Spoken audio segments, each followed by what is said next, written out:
All right. So I am live. You can tell this is the first time I am with friend Chris King.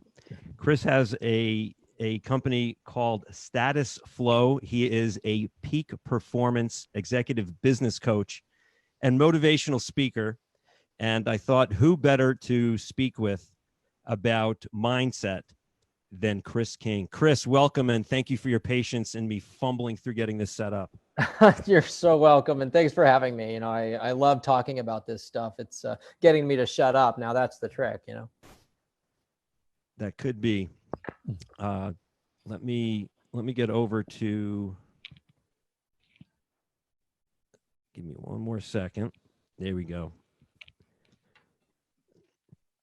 So I appreciate you being here, and again, one of the things that I wanted to do, hopefully give back to people, was to, there's obviously been a lot of negative going around, and I wanted to offer some positive and not like some pipe dream, airy fairy stuff, but like what are people with a positive mindset doing? And you were one of the people on a short list that I was hoping would be interested in having this conversation with me. What has this last 2 months been like for you? Well, it's been a little disappointing in certain ways, in terms of how some of the responses that I've seen, in terms of especially being on social media. It seems people get really fired up about their opinions, and no matter what side of the political aisle you're on, or what side of the pandemic you're on, in terms of, quarantine, non-quarantine, all these kinds of things, people have really come out, very passionately, to say the least.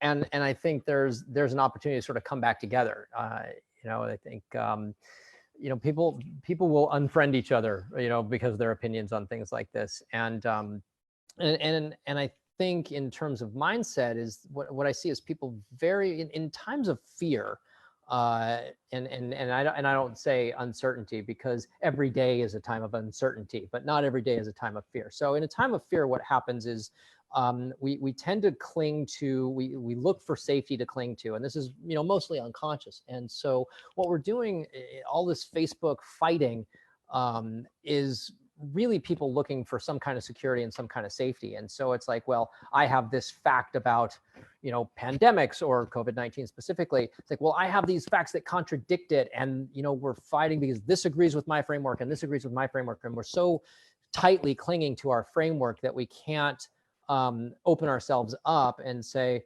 hey, I saw this thing. And, Jeff, then you might say, you know what, that's weird, because I saw this thing that's completely opposite. I go, that's strange. I wonder if we could figure that out together. But we're so busy looking for that safety, looking to feel like, oh, I'm right, and therefore I understand things, and that makes me feel safe, that it really train wrecks, ultimately our mindset, and behavior follows.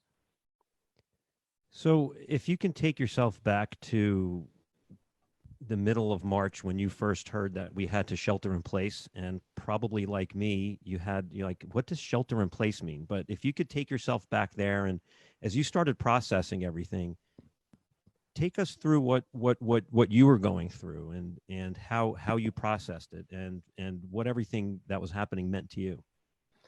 Well, first I was pretty nervous about what I saw, out in the world, in terms of like the hoarding of supplies. That was a little disconcerting. People were hoarding toilet paper, and people were hoarding ammo. I'm like, this is kind of a scary situation here. And I really wondered, are we going to start seeing, soldiers in the streets, kind of thing? And as things sort of, we got comfortable with the shelter in place thing, then I started getting annoyed because of the closures of certain things that didn't make sense to me. 500 miles of trails out in the Santa Monica Mountains, for example. I'm a mountain bike guy. I'm like, they just closed my mountain bike trails, right? You want me to get away from people, that's the place I can do it, right? So then I got really annoyed. And of course, what you do in all my brilliance then is I took to social media, and what in my world we call a total amygdala hijack, and I just fired off a couple of pissed off rants. And then it was like, okay, well, now I've had my moment where I've had my amygdala hijack, and now I can sort of, now that that energy and that neurochemistry has subsided. What can I do with this, and where can I go from here? And what is it that I've been telling our clients, really? Because I find that a lot of times what I'm advising my clients is really what I need to advise myself as well. And so, so the first thing was this is a great opportunity. Leverage everything. You know, it's one of the things we say in this business is leverage everything and everyone to benefit your mission, your betterment, your benefit, and use this so that, to accomplish your goals. And so that's what my clients have been doing, and that's kind of how that was our journey through it, and that's what we're doing now. So how did you leverage, and how did you help your clients find leverage in their lives or in their businesses? Well, the first thing is to understand what's happening with your organization. You know, I have a client that's in the food industry, imports food from overseas, even Italy, and they were obviously very concerned. He had just signed the deal on opening his own restaurant, got the space, and was looking at purchasing another business as well. And then all of this happened, right? And so first it was a moment of freak out for him, like, oh my God, my entire business could potentially collapse here. And what we say in this business is that there's a lot going on physiologically. And in my work, the way that we do it, we deal a lot in psychology and neuroscience and neurochemistry. And what we say is you can't fight your neurochemistry, but you can make it work for you. So, so after a couple of days of freak out, we're like, okay, well, what can we do with this? And sometimes in order to open up doors of possibility, we need to have all options available. And sometimes to open up the doors of possibility, we need to close some options. I'll give you an example of what I'm talking about. Nice. You're married. If Yes. you decide that getting divorced is not an option in any way, shape, or form, ever, for any reason, that closes a door over there, and it forces you to come up with other kinds of solutions. So that's what our client did, was really drew a line in the sand, said, we are not firing people. You know, we're in a food business, don't care, we're not firing people. Took that option off the table because he's just a great guy. He's a great guy and loves his people. And I won't say never, it's very rare that I see an organization take care of the people the way they did.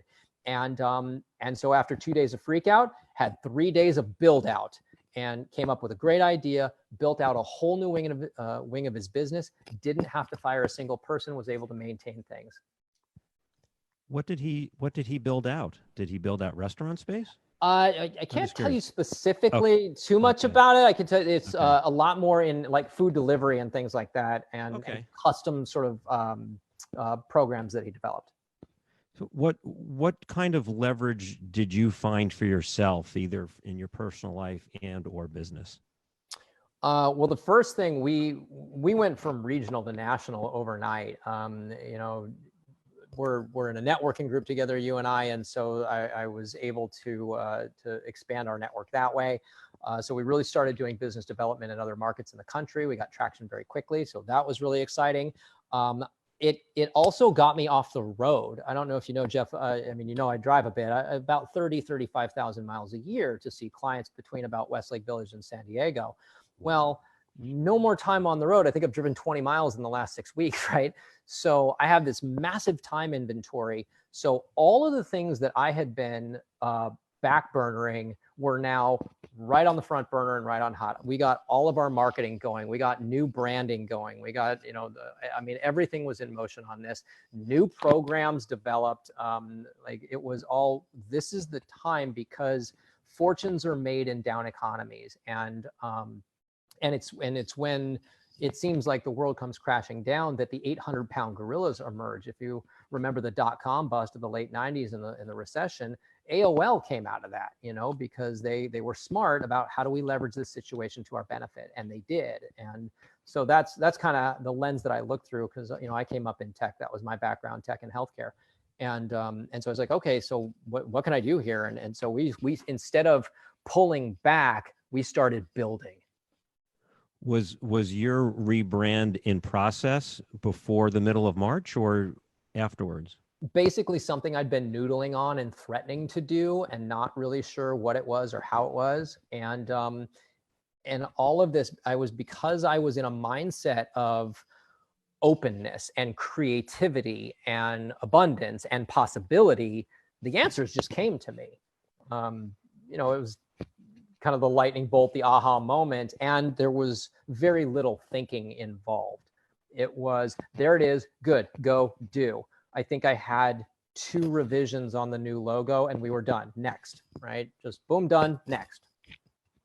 So this rebrand and everything that goes into a rebrand was kind of it was on your radar, it was being thought about, and then when all this hit, you said now's the right opportunity, full steam ahead. Yes, that's exactly what it was. It was now is the time to be marketing like a crazy person. Like, I don't want to market the old stuff. I want to market the new stuff that I'm all geeked out about, and these new programs that I've been, developing over time, which then was like, okay, this was done in a week. What had been taking me 3 months was then done in a week because it was like enough playing around with this, right? So we really, it's like, my analogy would be, it's like watching a race car spin out in front of you. Instead of trying to steer around it or pull off the brakes, we just stomped on the throttle, hit straight for it, and let it spin out of our way by the time we got there. And subsequently, we're ahead of everybody. Is it safe to say that you have a different relationship with fear than maybe other people do? I'm not in other people's experience, but I would say yes. Fair enough. I would say yes. My relationship to fear, my relationship to a lot of things is very different, because I know what fear really is, and so that sort of supports me in that. You probably have a really good reason for saying that. So can you share more about what your thoughts are around fear? Sure. Well, relationship with fear. Right. So a few minutes ago, I had said that, we say that you can't fight your neurochemistry, but you can make it work for you. So I'm going to give you a really great hack right now. This works really well. There's a chemical in the brain called norepinephrine. And when you're scared, norepinephrine starts flowing. And what norepinephrine is it's a focusing chemical. It's designed to make you pay attention. It lowers the cognitive load on your mind. It speeds up muscle reaction. If it were a street drug, this would be speed. Okay, make it simple.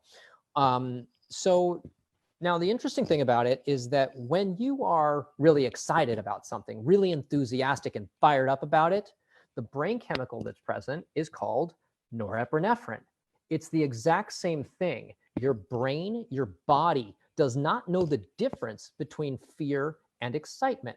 So if you can shift the polarity in your thinking, all of the brain chemistry is already present. All of the fear that was holding you back and paralyzing you actually accelerates you forward if you can change your relationship to it. I'm processing that. Wow. I figured this question was going to come up at some point. I didn't write it down to ask you. Have you heard of a book, Fear is Fuel by Patrick Sweeney? I'm sure I've heard of it. I have not read it. He mentions in there, and it sounds something exactly what you're referencing is. His thought is what we need in life is more fear, not less fear, and that fear be a green light, not a red light, and that fear, other than a physical fear, but an emotional fear, is something that we should go towards. I would imagine that's something that you agree with strongly. Yes, there is definitely a leaning in when you want to lean out. A lot of the work that we do is very counterintuitive. The things that businesses do to be effective and productive, they're actually the wrong things. And so we will get organizations to do the exact opposite, and we will smoke them, because our clients can get done in a day what their competition gets done in a week, because we are doing things completely counterintuitive and different. Now, it's not easy because we're talking about behavior mod, right? I mean, behavior modification is really difficult. If it were so simple, everybody would be, healthy and in shape and all this kind of stuff, right? If go to the gym and, eat right and regular exercise, everybody's fit. But if it were that easy, then we'd all be fit, and clearly not the case, right? So to get organizations to do this is not exactly an easy task. Do you think that goes back to comfort zone? I think that's part of it. Yeah, the familiar is comfortable, and that is going to be where we gravitate. People will actually actively seek out terrible situations if they're comfortable. Much more, they're much more likely to do that than they are to seek out an awesome situation that is uncomfortable. It Wow. sounds crazy, but it sounds bananas. But look, I mean, we see this. Look, an abusive relationship, for example. You know, if somebody can extract themselves from an abusive relationship, they end up in another one, right? Unless they address the psychology that drove it to begin with, right? So we're hardwired to gravitate toward the comfortable and the familiar.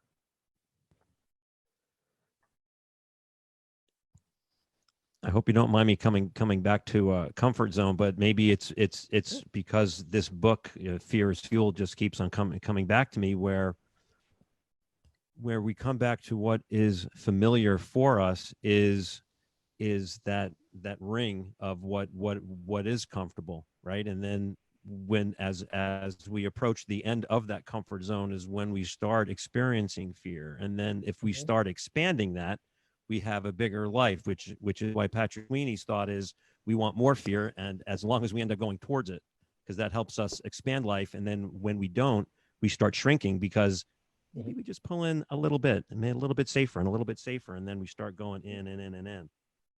Well, it's I would say yes, and I'd say it probably needs to happen in stages, right? Like look at swimming, for example, right? If you've never learned to swim and you're afraid of the pool, okay, first you're going to get into the first step and get comfortable with that. Then you're going to get into the second step and get comfortable with that. Then the third, and then waist high, and then so forth. You're not going to just jump into the deep end, right?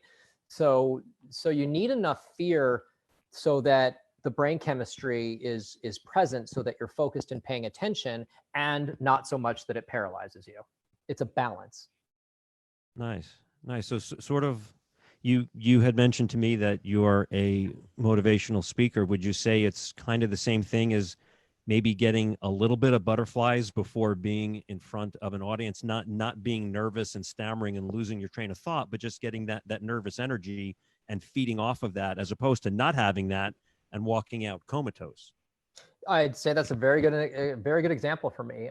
You know, I've been on stage more times than I can count and presented in front of more people than I could, ever hope to remember. And I still have the nervousness and the energy. My palms get sweaty. Like I have a little freak out, no matter how big the audience is. It could be 10 people. It could be, 1,500. It's that nervous energy is present. And I like it. I mean, it's really, I get a lot of juice out of it. I'm like, oh, there it is. Okay. And so yeah, so but again, I'm good with that. It's not the life-threatening fear, right? That's a different thing. That's exactly. You probably have some routines or habits that help you keep positive, help you keep motivated. Would that be a fair assumption? Well, to stay positive, it's a choice, right? Ultimately, everything you believe is a choice.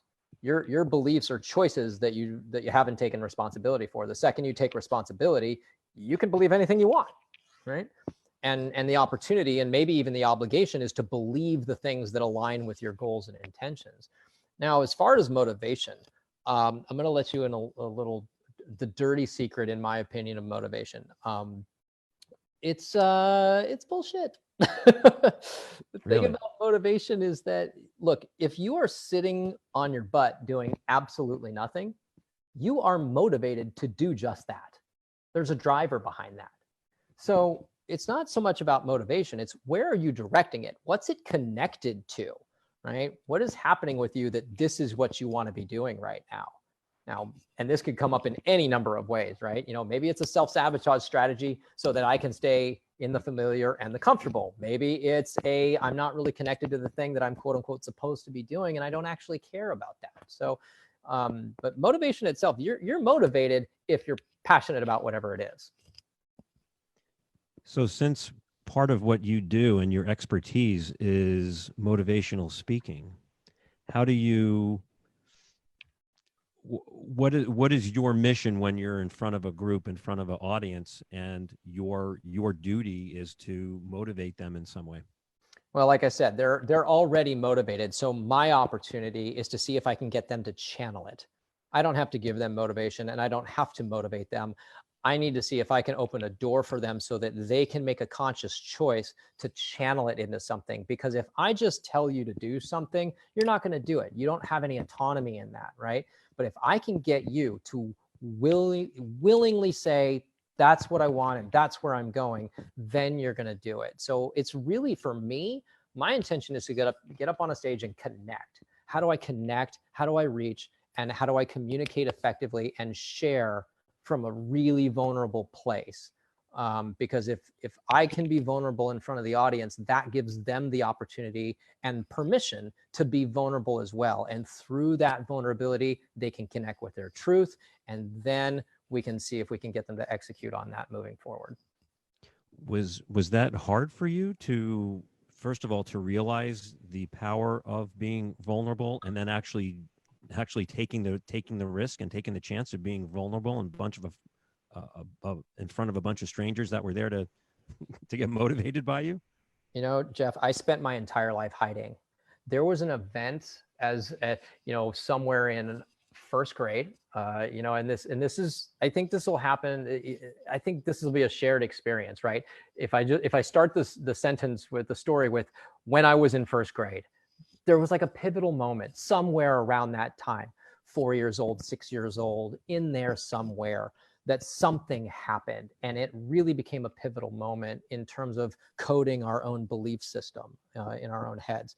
That moment for me was little girl in first grade that I had a major crush on, had some kind of operation. She was out of school for a couple days. I don't know. It was some childhood thing, right? Tonsils, whatever. I don't know.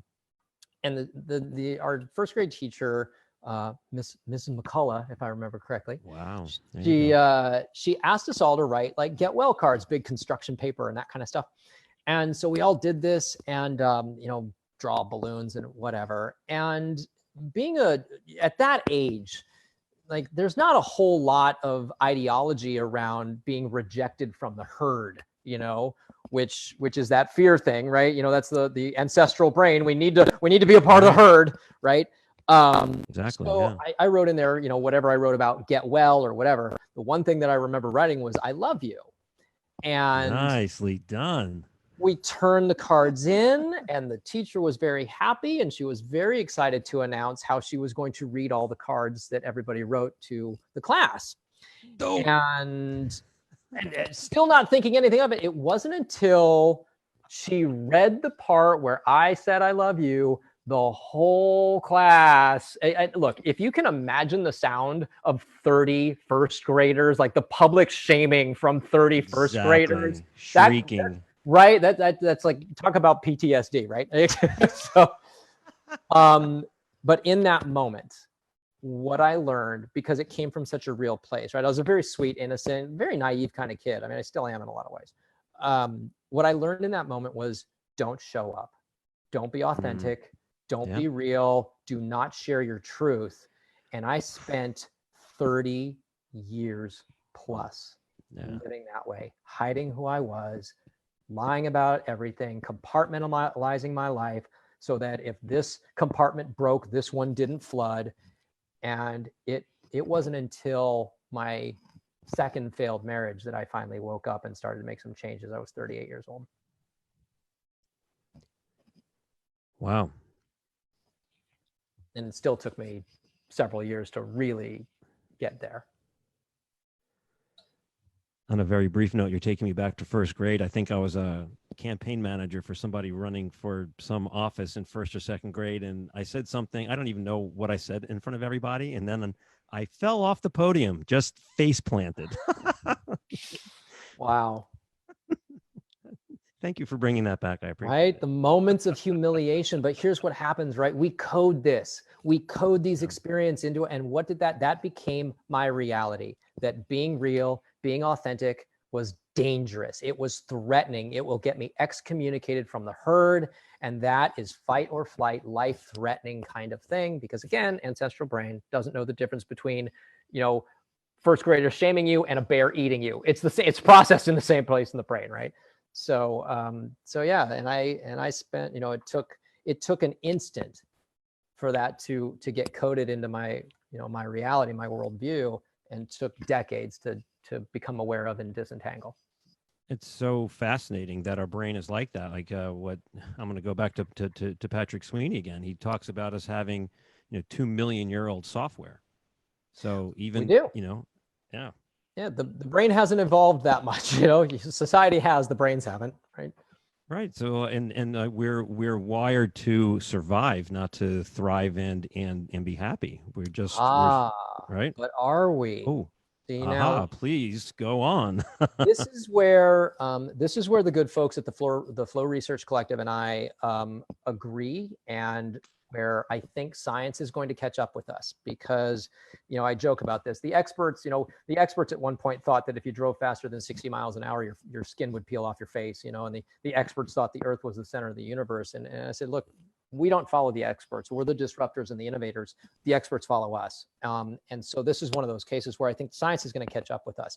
We are actually hardwired to be, like, call it human potential, peak performance, high performance, whatever. We are hardwired for incredible performance.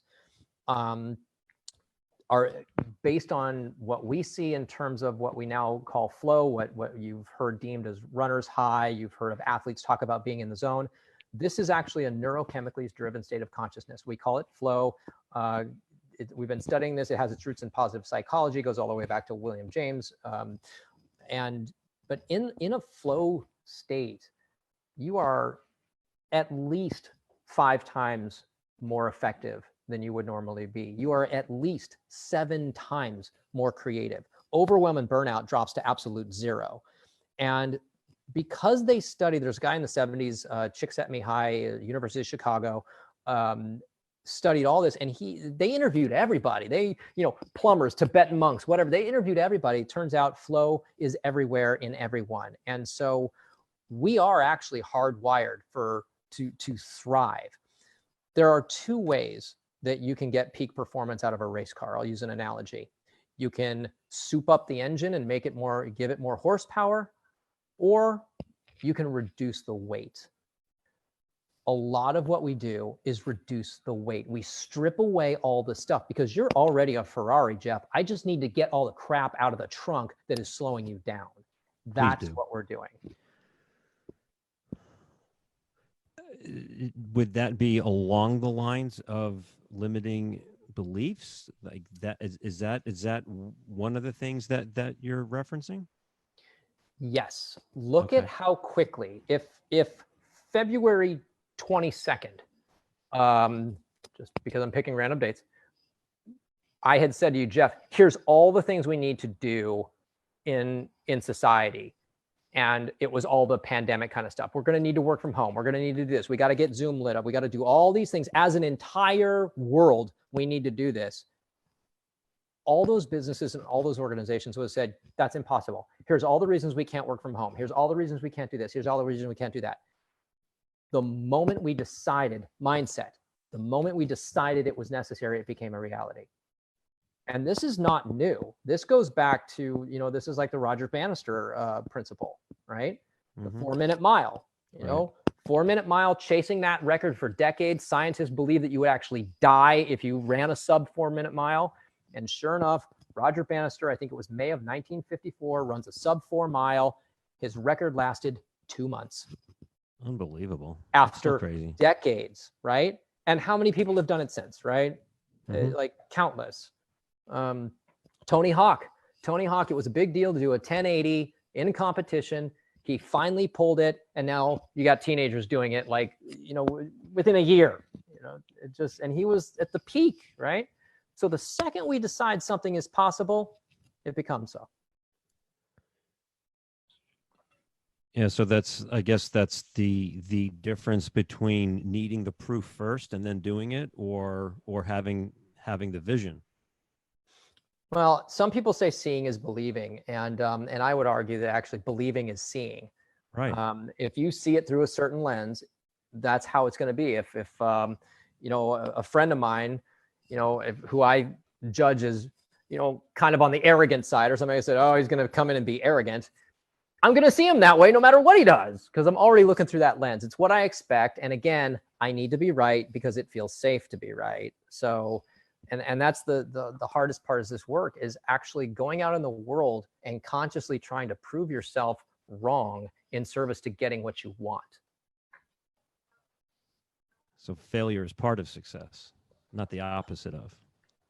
The difference between somebody who's a failure and somebody who's a success is that the success failed a lot more. Exactly. And really, in my world, failure is a function of quitting. If you refuse to quit, you can't possibly fail. You can do it or not do it, but you can't fail. There is no fail. Get all Yoda here, right? Do or do not. I was just that's funny. I was just about to go Yoda, and oh, we don't have to go into Star Wars because I've only We're seen 900 years old. You reach book as good. You will not. Exactly. Do you do anything? Do you have a morning routine, to go completely back to a certain train of thought I had before we started talking? Yeah, absolutely. I have a morning, and it's not even really a routine so much as a regimen. It's the same thing every single day. There are no decisions made in the first hour of my morning. I'm like a walking automaton. So do tell, because it obviously works for you, or else you would have changed it. well, yeah, I mean, and it's not what the routine is that's important. It's that you have one. You have a gas tank in your brain for decision making, and it's glucose actually. And so, and every time you make a decision, it costs you some of this gasoline. So if you spend a lot of this gasoline deciding, do I wear these shoes or that shoe? Do I wear a button-down shirt or do I wear a polo shirt? Do I brush my teeth or do I take a shower first? Like, these are completely useless, unnecessary decisions. You know, and Einstein did the whole, bought 10 of the same suits, so that, you know, and then this is later adopted by, you know, President Obama, by Mark Zuckerberg, Steve Jobs. Steve Jobs, yeah. Just Right. They didn't think about what they were going to wear. They just put the clothes on, because that's so removing unnecessary decisions. Right. So that saves all the decision-making gas for the decisions you have to actually make. So would it be relevant to share with us what you do for the first hour? Or yeah, you know, I mean, let's say in order. So I'm going to get up. I'm going to go to the bathroom, because that's got to happen. I'm going to pound about 20 ounces of water. I'm going to brush my teeth. Wow. And then this gets very boring, I mean, because it really is down to the minutia. But you get anything like anything that you read, journal, meditate, is that part of that first hour? Meditation's in there. Yeah, I like to meditate in the morning. And I'm not a crazy meditation person into like an hour or something like that. I mean, don't get me wrong. Meditate. The more you do, the better it is. And again, there's a compound interest effect. The more you do it, it's like going to the gym. If you go to the gym once, all you get is sore. You know, if you meditate once, all you get is annoyed. So if you give me 4 minutes of your morning for 5 days, Monday through Friday, and then you give me 8 minutes the next week for those same 5 days, I'll change your life. Are you talking literally? You can change somebody's life with eight minutes a day? Absolutely. You can literally, because what happens is you're training in awareness, and you're training in perspective. You're training in even compartmentalization. I know people that get better sleep just by meditating. And if you get better sleep, everything gets better. Clients will ask me, Chris, what's the one thing I can do to get 7.5 hours of good sleep? If you do nothing else, do that. I'll change your life, because you're going to make better decisions. Your brain's going to be like, really? I mean, people think that sleep is the thing that they can sacrifice, the same way they think that marketing is the thing that they should scale back on. Right now, marketing is the last thing you should scale back on, and sleep is the dead last thing you should sacrifice. I mean, ever. Is there any chance that my wife and my mother called you and asked you to say that thing about sleep before we got on today? No, it's sleep is one of I better check up, man. Sleep, your hobbies, your recreational activities, your vacations, these are high performance business tools. If you're not doing it, you are not really serving your mission. I keep on getting messages that I need more sleep, and there's another one of them. I will take that under advisement. Pay attention, right? If I'm one of 3 or 4 people that have said something to you, it's time to listen. That's like the universe talking to you, right? I think I've heard people say, "Gosh, you're the 3rd person that's telling me to read that book." I'm like, then you should probably pick it up, dude. So the 4th person, you said, I just read it. Right? Like, That's so funny. That's so funny. Can you give some advice, somebody listening and or watching right now that says, wow, Chris, that's great for you that that you have a way to find some positive over what's going on right now, but other than not turning on the news or finding out what's going on, because that, which I'm probably more on that side, and burying my head maybe a little bit too much. But somebody that maybe is a little down from what's happening. Maybe they ended up losing their job. Maybe they lost the place that they were living and going through some hard times. Anything you can share for somebody that's listening that might be able to help them right now? I'll answer your question with a question. Have you ever noticed that sometimes, and maybe even quite frequently, the only difference between the worst thing that's ever happened to you and the best thing that's ever happened to you is the passing of time?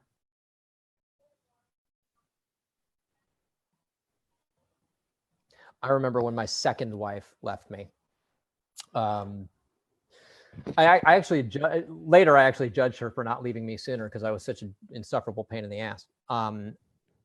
It was the worst day of my life when she left. It was horrible. It was a horrible 3 weeks. It took me 3 weeks before I felt like I could breathe again. It took me another 3 weeks before I could really engage in, really being present at work and getting my stuff together. And I, ran myself into therapy. And today, and for a while now, because that was quite a while ago, it was the best day of my life. It was my awakening. It was the day I woke up. I mean, I remember the day, actually. I opened the door to my house. This wind blew through the house, and it was like an awakening. I woke up. Everything looked different. The trees were greener. The grass was like everything was just more vibrant. I was like, whoa. And I woke up. And what was the worst nightmare ever was the best thing that ever happened to me. The only difference was perspective. Well,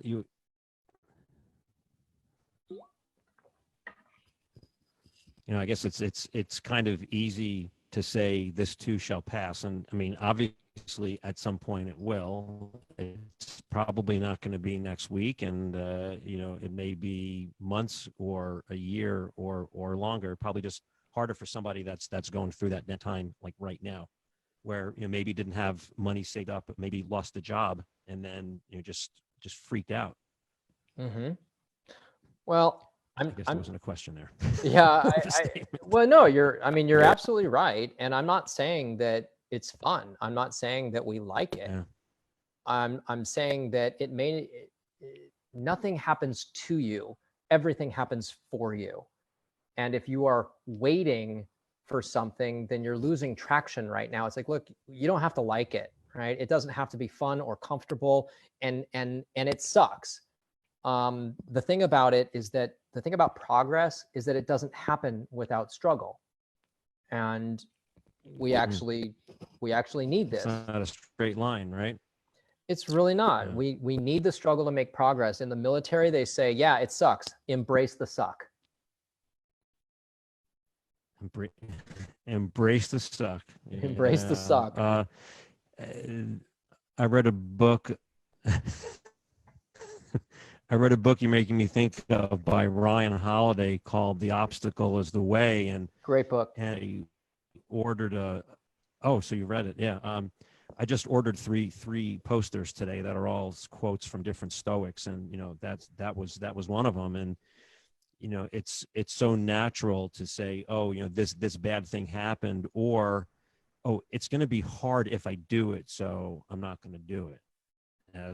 As opposed to, like you said, making a choice.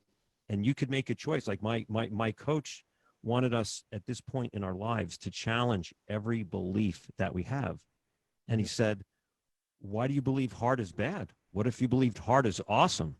And that's your opportunity. What if you believed, we could believe obstacles are bad and, boo hoo, why me? Why is this hard? Or, wow, that obstacle's awesome because that's showing me where I have to go and what I want is on the other side. It's all framing it. Well, yeah, and that's exactly it. It's all about framework. Even Einstein said, on his death that he wished he spent more time with the Stoics. And Shakespeare wrote in Hamlet, Act 2, Scene 2, "For nothing is either good nor bad. Thinking makes it so." Things simply are, right? If we like it, it's good. If we don't like it, it's bad. The thing isn't good or bad. It's just our relationship to it. And that we have dominion over. My coach just mentioned that Shakespeare quote a couple of days ago. So I'm like kind of laughing that you just said it. And literally I just got chills because that's the universe is talking to you, man. I mean, yeah, it's exactly.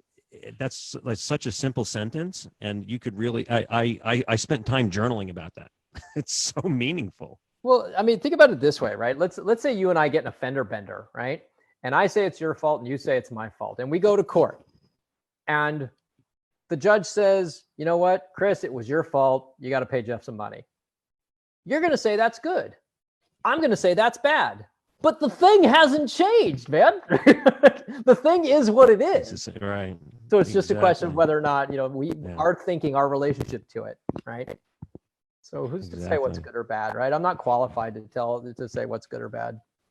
Because again, it was terrible that, that my second wife left me. Or was it, right? At the time it was. And 3 Right. weeks later, it started being less. Right. Perspective. It's all mindset and perspective. What can I do with this? Where can I go from here? I don't have to like it. What can I do with it? Can you take a look back so far at these last two plus months at some lessons learned that either you've gone through or that you've helped your clients go through and you saw them learn that you'd like to share? Well, I think lesson number 1, don't get on social media when you're in the middle of an amygdala hijack and you're pissed off. Right? Those are easy to spot, aren't they? Probably the first thing. Yeah. As far as my clients, I mean, we're just seeing them do such amazing things in terms of innovating. And I really don't like using the buzzwords that we throw around so much now, disruptor, innovation, pivot, these words. And at the same time, it is what we need to do. My client in the food industry, again, what can I do with this? What can I do with this that meets the criteria of firing nobody? Here's what we can do. Great. Really open up some doors. I have another cosmetics company that they were going to double, maybe triple their revenues this year pre-pandemic. And they've been able to maintain and keep going, to really streamline their processes, and they haven't fired a single person either. I mean, it's really inspiring. And, I think if we look through the lens of if firing people is the absolute last option, right? What else can we do? Let's see if we can come up with something else. We got a couple of days to think about this. We don't have to do it today. Let's think this through. And yes, it definitely is going to be very hard and is already very hard for people that have lost their jobs, for companies that have gone, $2 million a year businesses that are now gone, right? And this is going to be very difficult. And 83% of the workforce is really disengaged in their jobs. And I think another 13% were actively disengaged. So you're looking at minimum 90% of the workforce was disengaged anyway. Maybe losing their job in a year from now, a month from now, a day from now, will have been the greatest opportunity ever. Maybe. Yeah. So somebody could look back at this and say thank you. Maybe not right now, but at some point. Like I said, for helping. Yeah. I don't mean to sound flip. I hope that's not coming across at all. I don't mean to sound flippant, and I don't mean to sound dismissive. I've been there. Look, I was born and raised on the northwest side of Santa Monica, California. I am not comfortable being broke. That is a nice neighborhood. And I also lived out of my car for a while, so I know what that's like. It sucks. And what can I do with it? What do I have? You know what? I got a car, I got a sport coat, and I got a decent pair of shoes. What can I do with this? Where can I go from here? Me, Jeff, I built a company. There you go. I had a lot of help from friends that let me crash on their couches. That helps too.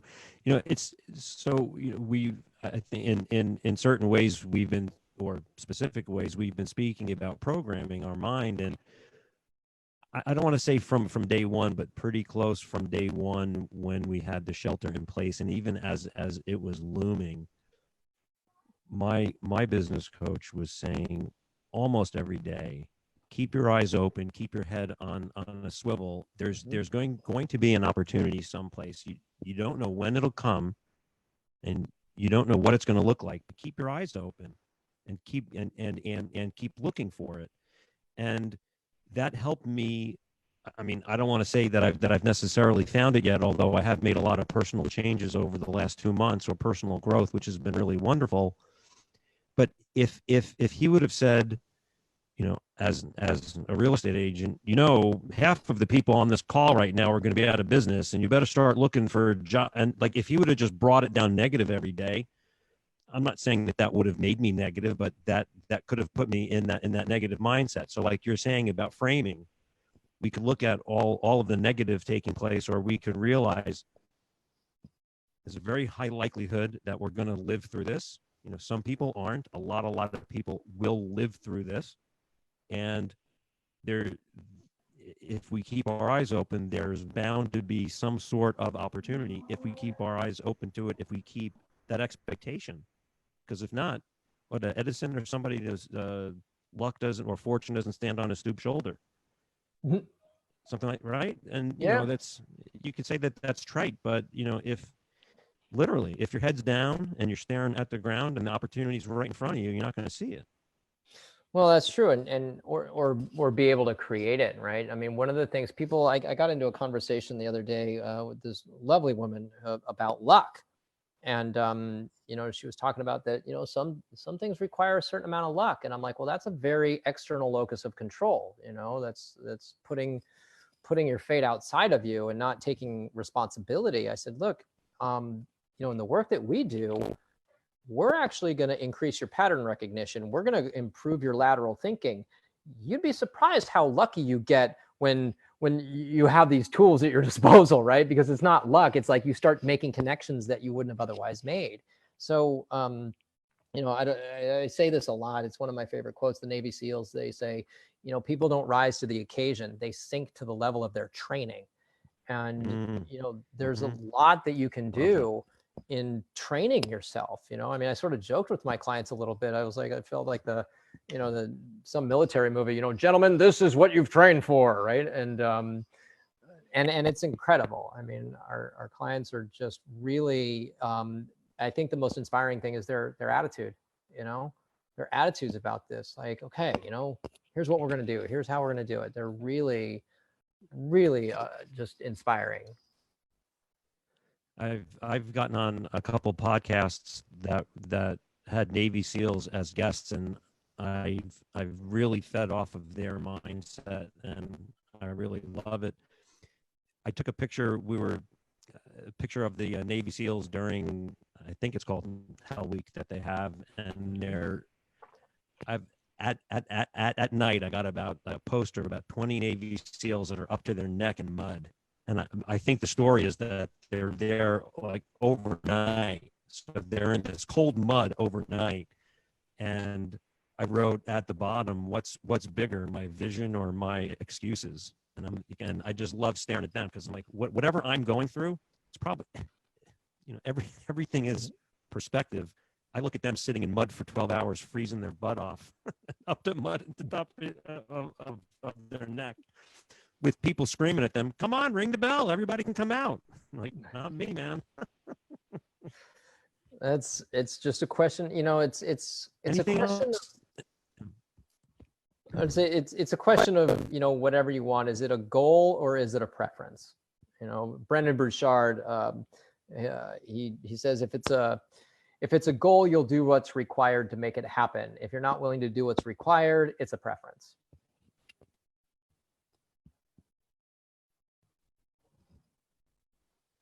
You're making me think about one of the posters that I just made. I'm gonna look on my phone because I'm not gonna memorize those words, but it really stood out to me.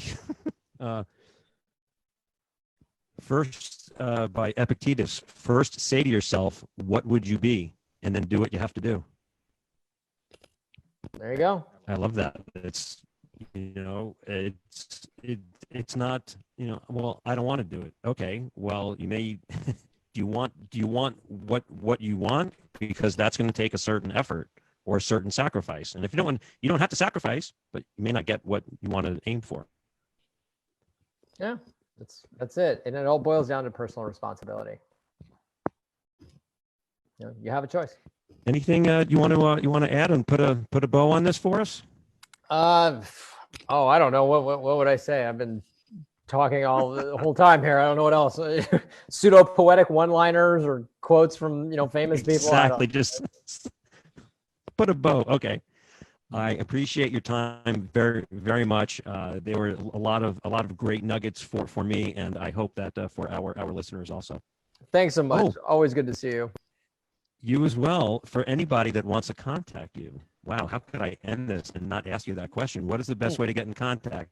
Yeah, you can go to email, phone number. Yeah, the phone number is 323-977-8766. You can go to my god awful website, which I really recommend you do because it's going to be gone and the new one will be in place and it's going to be epic. So I want people to see how bad the one that I built is, which is the one that exists today, and how great the one that the marketing people are doing. So statusflow.net. Yeah, and then you can get me on Instagram for my pseudo poetic one-liners at Chris Mike King. There you go. Perfect. Appreciate it so much. It was awesome. Thanks so much. Thank you.